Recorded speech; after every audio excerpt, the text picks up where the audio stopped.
pushing on to the same argument of learning from the species and learning from the biodiversity and the bioeconomy, could you talk more on what are the other, beyond clinical challenges, what are the other things one could learn from the biodiverse nature and the species?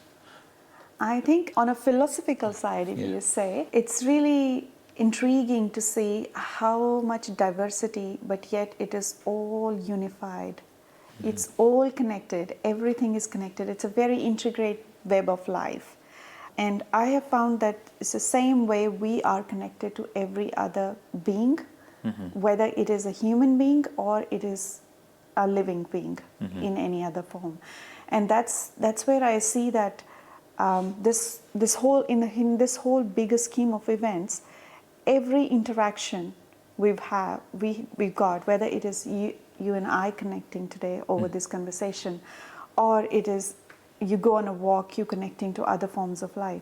Everything has a meaning, and everything we exchange energies, and all these energies is what is making this universe a beautiful place to live. So I feel like this is a beautiful way of understanding the unifying powers in a very diverse space that we live in. And that also brings us to, like, whether living among different races, among different ethnicities, the diversity, the professional diversity, the thinking diversity, the different perspectives and all of that. How can we always find a common thread? Because there is always a common thread, because we're all connected. And I'll go back to the what you earlier was talking about. And one of the problems where you said that people are trying to solve, how do you feed 9 billion people in the coming decades to come? Has that question been answered? How are we on the pathway or a journey for a solution, and how are we going with that?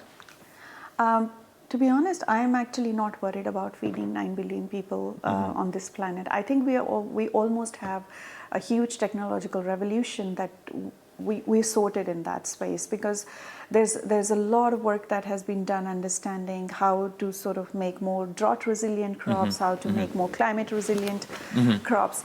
I think the problem lies in more complex layers, where there is like what we are producing, is that equally distributed? Is that reaching where it needs to reach?